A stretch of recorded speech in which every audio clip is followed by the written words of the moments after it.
Assalamu alaikum wa rahmatullahi wa barakatuhu. So welcome back to the chemistry class for today.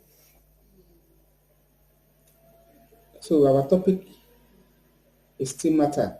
So if you can remember, I think this is our third lesson on matter.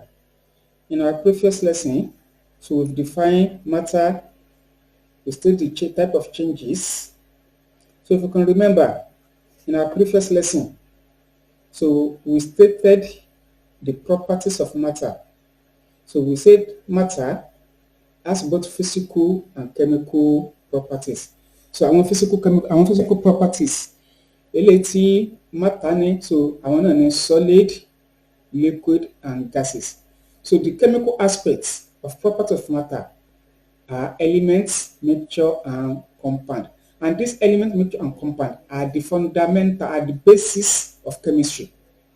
So they are the basis of chemistry, especially these elements. So it's the basis of chemistry.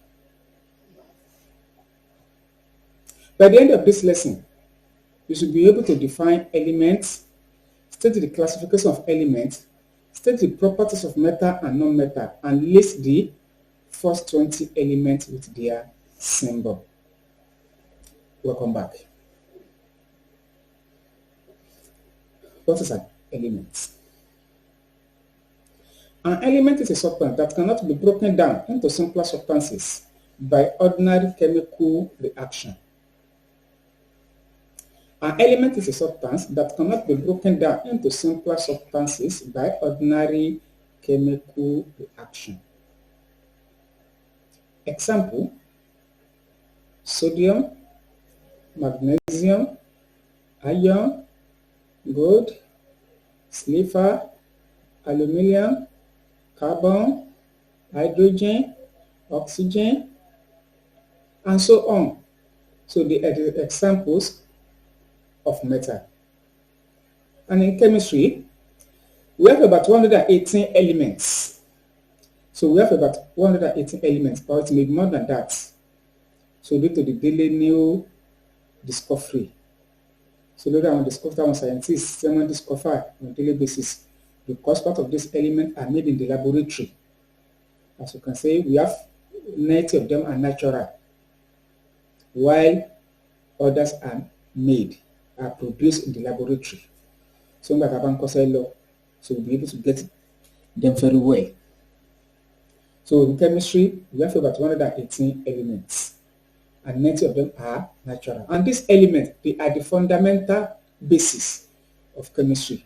Gbogbo tá a máa kọ́ nínú chemistry, orí elements kọ̀ọ̀kan, orí property elements, òun náà ni tí nǹkan kọ̀ọ̀kan yóò máa dá dúró lé lórí. So classification of elements. Elements can be classified into three. Elements can be classified into three: metals, non-metals, and metalloid.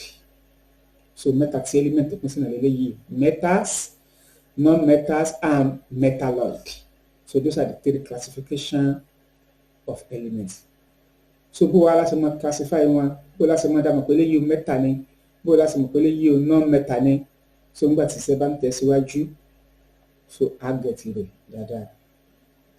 So what are the metals?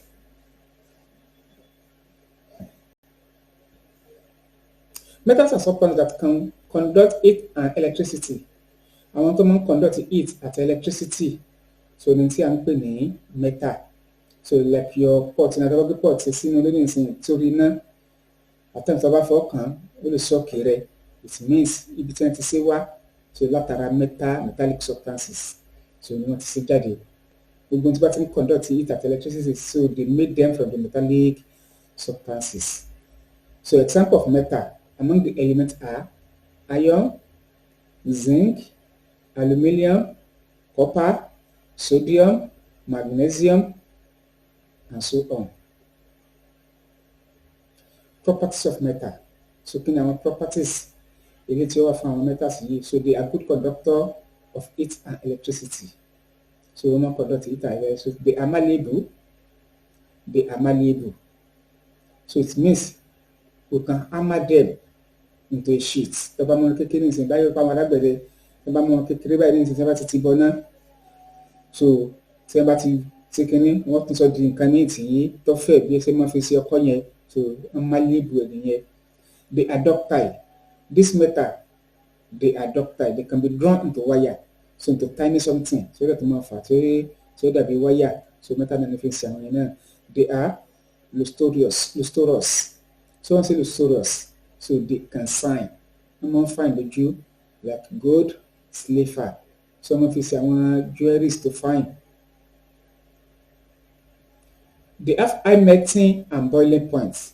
So metals have high melting and boiling points, and they are solid at the room temperature. All metal are solid at the room temperature except only one, and that is mercury. Mercury is a liquid. So gbogbo metal pátápátá they are solid. Àyàfi mercury nìkan tó jẹ́ liquid at the room temperature.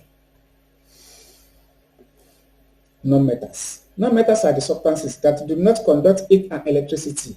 So just like opposite of metal now, àwọn tí conduct heat and electricity là ń pè ní non-metal.